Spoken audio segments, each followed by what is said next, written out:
Hi అండి. Welcome to my channel. నేను మీ ప్రియ. లక్ష్మీదేవి అనుగ్రహం కోసం ధనత్రయోదశి నాడు లక్ష్మీ కుబేర పూజ ఎలా చేయాలి? అసలు 2025 సంవత్సరంలో ధనత్రయోదశి ఎప్పుడు వచ్చింది? ఈ పూజ ఎవరు చేయాలి? ఎప్పుడు పూజించాలి? సర్వ సంపదలకు అధిపతి అయిన కుబేరుణ్ణి ఈరోజు పూజించడం వలన లక్ష్మీదేవి అనుగ్రహం కలుగుతుంది. అలాగే మేము ఇంతకుముందు ఎప్పుడూ కూడా ఈ పూజ చేయలేదు. మొదటిసారి మేము ఈ పూజ చేసుకోవచ్చా? ఈ పూజ చేసుకోవడానికి ఆనవాయితీ ఏమన్నా ఉండాలా అనేవన్నీ కూడా వివరంగా ఈ వీడియోలో తెలుసుకుందామండి. ఈ 2025 సంవత్సరంలో ధనత్రయోదశి అక్టోబరు 18న శనివారము మధ్యాహ్నం 1:07 నుండి 19 తారీఖు మధ్యాహ్నము 1 వరకు ఉందండి త్రయోదశి. అందువల్ల మనము సాయంత్రం సమయంలో త్రయోదశి ఉన్న సమయాన్ని తీసుకుంటాం కాబట్టి అక్టోబరు 18వ తారీఖు సాయంత్రము ఈ పూజ అనేది చేసుకుంటాము. ఇంకా అంతకన్నా ముందు ఈ పూజ ఎవరు చేయాలి అంటే ఎవరైనా చేసుకోవచ్చండి. లక్ష్మీ కుబేరుల అనుగ్రహం కోసం ఎవరైనా చేసుకోవచ్చు ఈ పూజ. అలాగే మొదటిసారి ఈ పూజ చేసుకోవచ్చా అంటే మొదటిసారి చేసుకోవచ్చండి.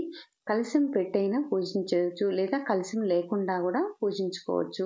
అలాగే ఈ పూజ పూజా మందిరంలోనే చేసుకోవాలా, లేదా సపరేట్గా పీఠం ఏర్పాటు చేసుకొని చేసుకోవచ్చా అంటే మీకు అవకాశం ఉండి వీలున్నట్లయితే సపరేట్గా పీఠం ఏర్పాటు చేసుకొని అమ్మవారిని అలా ఆరాధించవచ్చు.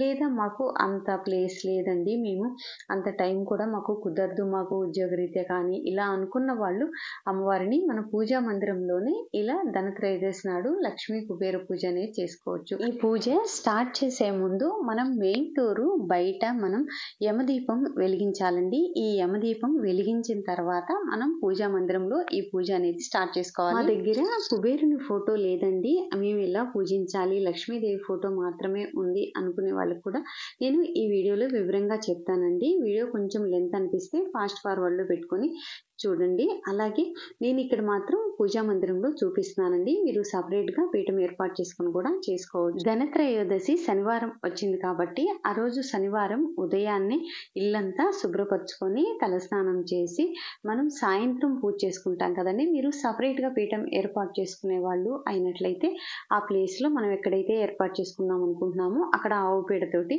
అలికి అష్టదళ పద్మం ముగ్గు వేసుకోండి. ఒకవేళ ఆవు పేడ మాకు దొరకదు అనుకున్న వాళ్ళు పసుపు కలిపిన నీళ్లతో అయినా కూడా శుభ్రంగా చేసుకొని మనం అక్షతల పద్మం ముగ్గు వేసుకొని దాని మీద ఒక పీఠం ఏర్పాటు చేసుకొని చేసుకోవచ్చు. నేను ఇక్కడ పూజా మందిరంలో చూపిస్తున్నానండి. పూజా మందిరంలో కూడా మనకి ప్రాసెస్ అంతా అంతే ఉంటుంది. ఎక్కడైనా కూడా ఇదే పూజ అనేది చేసుకోవాలి. ఇక్కడ నేను లక్ష్మీదేవి ఫోటో పెట్టుకున్నాను.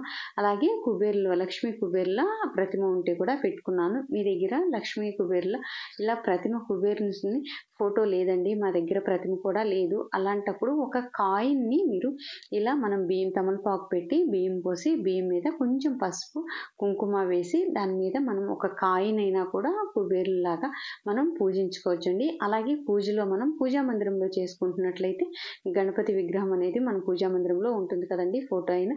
ఒకవేళ లేకపోతే పసుపుతో అయినా గణపతిని చేసుకోవచ్చు, లేదా సపరేట్గా పీఠం ఏర్పాటు చేసుకునే వాళ్ళు కూడా ఇలాగా గణపతి విగ్రహం అయినా పెట్టుకోవచ్చు, లేదా మనం పసుపుతోనైనా విఘ్నేశ్వరుని చేసుకోవాలండి. అలాగే మొదటిగా మనం గణపతిని పూజించాలి.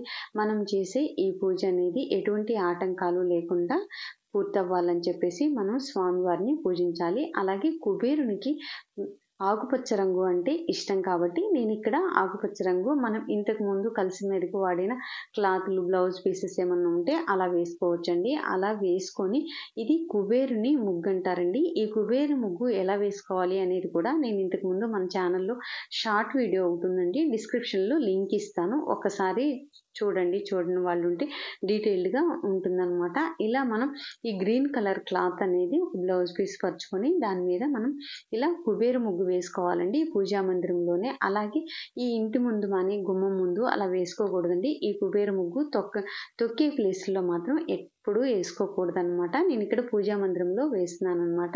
ఈ కుబేరు ముగ్గు మీద నేను ఒక వైట్ కలర్ పేపర్ పెడుతున్నానండి. ఈ పేపర్ ప్లేస్లో మీరు ఒక ప్లేట్ పెట్టుకోవచ్చు, ఏదైనా కూడా పెట్టుకోవచ్చు అండి. లేకపోతే నేను ఇక్కడ ఓన్లీ పీట అయినా మీరు పీట మీదైనా వేసుకోవచ్చు, లేదా ప్లేట్ అయినా పెట్టుకోవచ్చు. ఇలా పేపర్ మీద పెట్టడం వల్ల ఏంటంటే మనం ఈ పేపర్ని పూజ అంతా అయిన తర్వాత మనం ఫోల్డ్ చేసుకొని మన బీరువాలో పెట్టుకోవచ్చు అనమాట. అందుకని చెప్పేసి నేను ఇక్కడ పేపర్ పెడుతున్నాను. ఇలా ఈ పేపర్ పెట్టిన తర్వాత దీని మీద 9 గడులు వచ్చేలాగా ఈ విధంగా గీసుకొని ఈ నంబర్స్ వేసుకోవాలండి. దీన్ని కుబేర యంత్రము అంటారు. ఈరోజు మనం ధనత్రయోదశి నాడు కుబేరుని పూజిస్తాం కాబట్టి ఈ యంత్రం పెట్టి పూజించుకుంటాం అన్నమాట. అలాగే ఈ యంత్రము ఇవి లేకుండా పూజ చేసుకోవచ్చా అంటే చేసుకోవచ్చండి.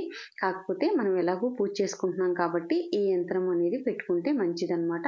అలాగే ఇక్కడ నేను ఈరోజు పూజలో కూడా ఇలా చిన్న కుండలు లాంటివి ఏమన్నా ఉంటే మీరు ఈ విధంగా నిండుగా, అలాగే బియ్యము, కందిపప్పు ఇలా ఒక దానిలో నేను ఇలా నిండుగా బియ్యం పోసాను, ఇంకొక దానిలో కందిపప్పు పోసానండి. వీటిలో మా దగ్గర కుండలు లేవు, ఇలా మేము ఏం చేయాలి అనుకున్న వాళ్ళు మనకి గాజువి బౌల్స్ ఉంటాయి కదండి, అలా స్టీల్ వాడకూడదండి. అలా గాజు బౌల్స్లో అయినా కూడా ప్లాస్టిక్, స్టీలు ఇలా కాకుండా మనకి గాజు బౌల్స్లో కూడా ఈ విధంగా నిండుగా పెట్టుకోవాలండి. ఒక దానిలో నిండుగా బియ్యం పోసి ఒక కాయిన్ పెట్టాను, రెండవ దానిలో మాత్రం నేను కందిపప్పు పోసి ఒక కాయిన్ పెట్టాను, మూడవ దానిలో సగానికి కళ్ళు ఉప్పు అంటాం కదండి, అది కూడా కొత్తగా ప్యాకెట్ అండి, మనం వాడిన ఉప్పు పోయకూడదు అనమాట. కళ్ళు ఉప్పు పోసి దాని మీద రెడ్ కలర్ క్లాత్ ఒకటి పెట్టి దాని మీద ఈ కాయిన్స్ అనేది నిండుగా నింపాను అనమాట. ఈ 3 కుండలు ఈ విధంగా పెట్టుకోవడం వల్ల మనకి అవి ఎప్పుడు కూడా సమృద్ధిగా ఉంటాయని అర్థం అండి. అందుకని ఇలా పెట్టుకుంటారు.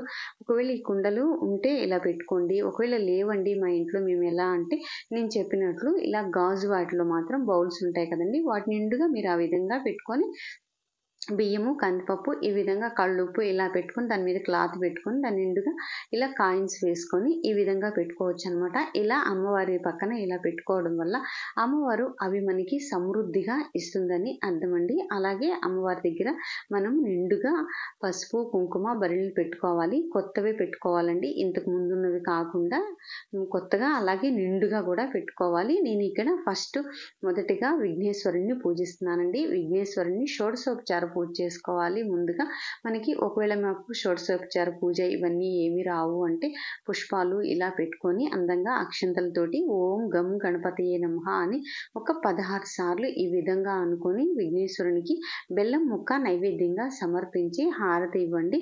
ఇంకా అమ్మవారి దగ్గర కొన్ని అక్షంతలు వేసి అమ్మవారి దగ్గర, అలాగే ఇలా కుబేరుని ప్రతిమ ఉంటే కుబేరుని దగ్గర, లేదా ప్రతిమ లేకపోయినా కూడా తమలపాకు మీద ఒక కాయిన్ పెట్టమని చెప్పాను కదండి, ఆ కాయిన్కి కొంచెం కుంకుమ బొట్టు, గంధము కుంకుమ బొట్టు పెట్టుకొని కుబేరునిగా భావించి మనం ఈరోజు పూజ అనేది చేసుకోండి.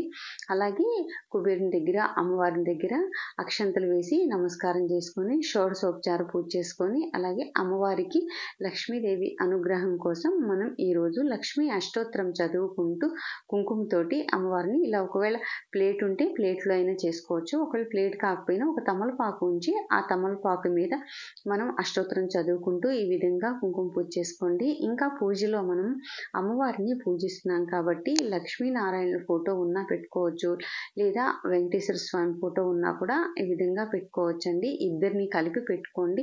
ఒకవేళ సింగిల్గా ఉన్నా కూడా అలా కూడా పెట్టుకోండి. కానీ లక్ష్మీనారాయణ ఫోటో ఉంటే మాత్రం మీరు తప్పనిసరిగా పూజలో అనేది పెట్టుకోండి. మనం లక్ష్మీదేవి అష్టోత్తరం చదువుకొని, అలాగే శ్రీ సూక్తం కూడా, కనకధార స్తోత్రము ఇవన్నీ కూడా చదువుకునే అవకాశం ఉన్న వాళ్ళు చదువుకోండి.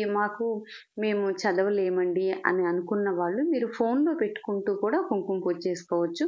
ఇప్పుడు మనం కుబేరుని అనుగ్రహం కోసం ఈ పచ్చ కలరు కుంకుమ అనేది బయట తిరుగుతుందండి. దీన్ని కుబేర కుంకుమ అంటారు. మనకి పూజా ద్రవ్యంలో అమ్మే షాప్లో దొరుకుతుందనమాట.